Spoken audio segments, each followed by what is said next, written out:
indústria no Brasil vive um problema estrutural, muito sério, que não tem a ver com o governo, não tem a ver com a taxa de câmbio, não tem a ver com a taxa de juros, nem com o imposto, né? Tem a ver com o que vai ser da indústria brasileira. O Brasil tem já de anos isso, ele nem tem uma indústria que concorre por preço, como já foi a chinesa, e hoje talvez seja de alguns lugares da Ásia, alguns lugares da Índia, mesmo ainda uma parte da indústria chinesa.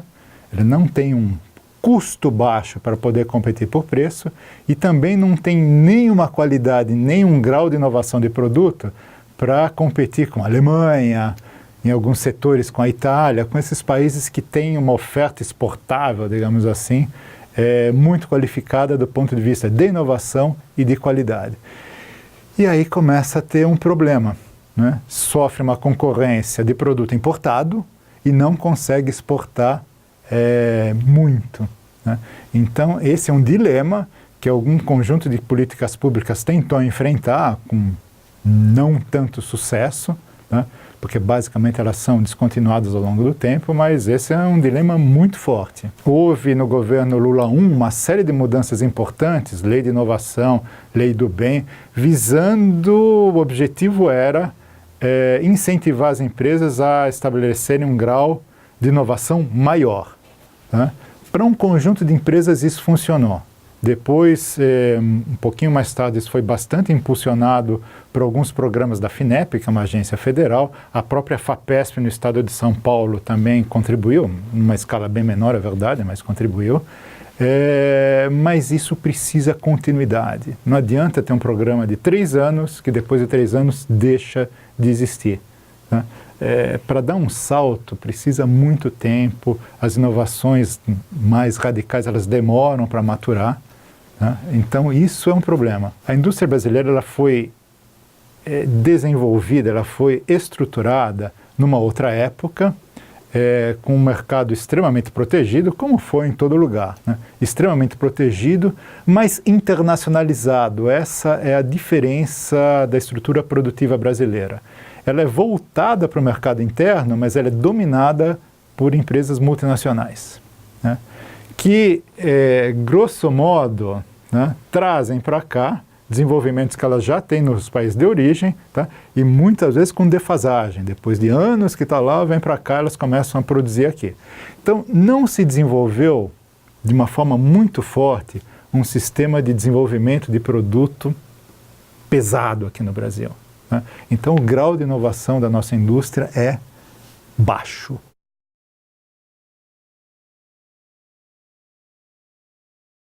As empresas são muito diferentes do ponto de vista de inovação. Tem empresa que não faz nada, né?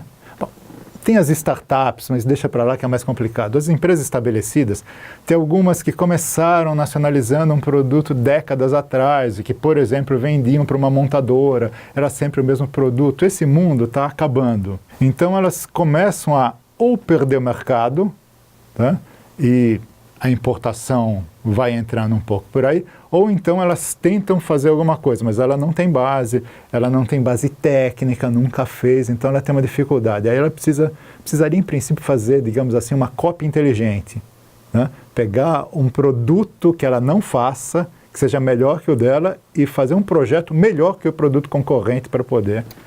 Esse seria o passo inicial. Outras têm algum sistema de desenvolvimento, lançam um produto um pouco derivado, elas precisam sistematizar isso, colocar processos para que isso seja feito mais rapidamente, de forma mais eficiente, etc. E tem outras que apontam, no Brasil tem algumas indústrias assim, algumas empresas assim, que estão em busca de inovações mais radicais, de ruptura, de produtos que hoje não existem.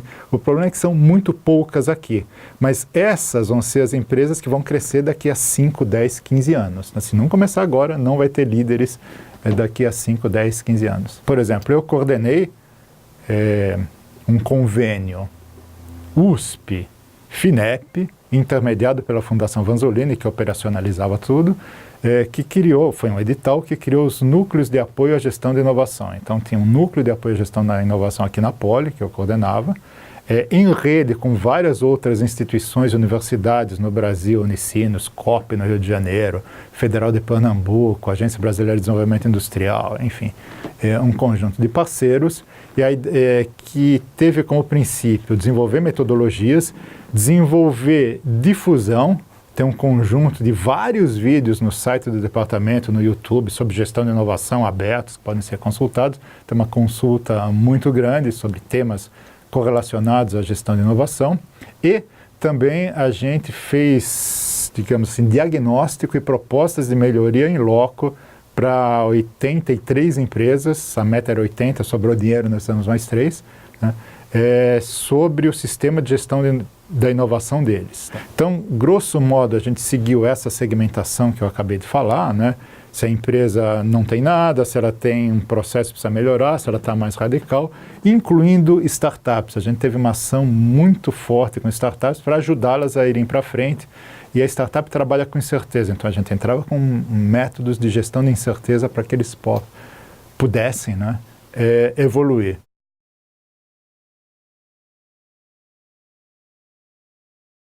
O PayEx é um projeto que de alguns anos está localizado na Apex. A Apex é a Agência Brasileira de Promoção de Exportações e Investimentos, né, que tem como objetivo final qualificar as empresas para que elas possam exportar. Então, melhorar a oferta exportável, digamos assim. Só que tem algumas coisas prévias, né? Se a empresa ela não for bem estruturada, não tiver bons processos, não tiver uma boa precificação, etc., ela não consegue exportar, né? Não adianta só fazer uma análise de mercado, etc. Isso é importante, mas ela precisa ter oferta exportável. O PayEx ele ajuda em caracterizar a oferta exportável e também digamos assim, nas especificidades do comércio exterior, né?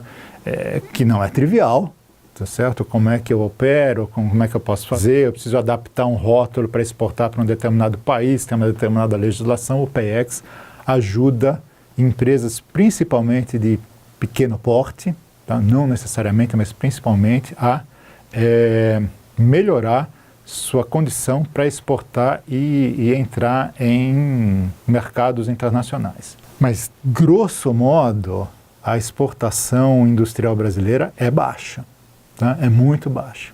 O Brasil exporta muito ainda commodities primárias, minério de ferro, soja, não exporta muito derivados de soja, soja bruta, é café verde, não é café torrado e moído e assim vai, tá? É mais difícil? Sim, é mais difícil, mas o valor agregado, onde se ganha mais, é no café moído, não no café verde, certo? E há países que não plantam um pé de café, né, e são grandes exportadores de café moído, né? Países europeus, basicamente. Então, isso é algo que podia mudar. O PayEx trabalha basicamente em company. Tem algumas atividades de formação para o pessoal da empresa, mas o grosso é in company. Esse é um diferencial do PayEx, tá? O pequeno empresário ele não tem muito tempo para ficar fazendo curso de 3 meses, assim, não vai. Ele tem que tocar a empresa, certo?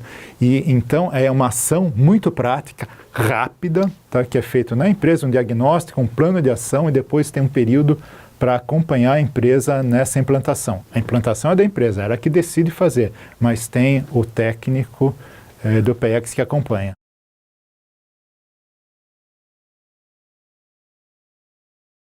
Uma política industrial tem que pensar na inserção internacional, né? Não é só porque vai exportar e tal, é também para que as empresas e o emprego gerado aqui no Brasil consiga se defender da importação. E exportação também gera emprego, tá?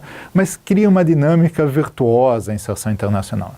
Para ter inserção internacional, você precisa ter base exportadora. E aí tem uma correlação, tem um monte de estudos que já mostrou, tá? Ninguém duvida disso no Brasil e no mundo, que a exportação mais qualificada está ligada à inovação. A empresa que inova e diferencia produto, tá? Ela tem uma chance muito maior de ser exportadora do que a empresa que, mesmo que inova, mas faz, né, poucas modificações, tá? O produto não é muito diferenciado. Porque aí você cria uma oferta exportadora que é pouco imitável no curto, médio prazo, tá? Para isso, a política industrial precisa ser de transformação da base produtiva. Não é para manter a base produtiva que ela tenha apenas melhor qualidade, melhor produtividade, que ela tenha um outro patamar de agregação de valor. Se tentou fazer isso no Brasil, né? Se tentou um pouco no final do governo Fernando Henrique II, com uma certa timidez, no governo Lula I avançou um pouco mais, depois voltou um pouco para trás, mas essa discussão se perdeu hoje. Tá? O Ministério de Ciência e Tecnologia, que é um ícone, né? Ele foi incorporado em telecomunicações e se perdeu. Não precisa ter ministério para exportar e para inovar. Não tem nenhuma dúvida. Mas é simbólico que se queira fundir, tá? Ciência e tecnologia com telecomunicações, por que não com indústria e comércio? Tá certo? Então essas coisas elas não acontecem por acaso, é porque não está no radar, tá? Um desenvolvimento puxado por uma mudança significativa da base produtiva. Não estou dizendo que isso seja fácil, mas vai precisar fazer.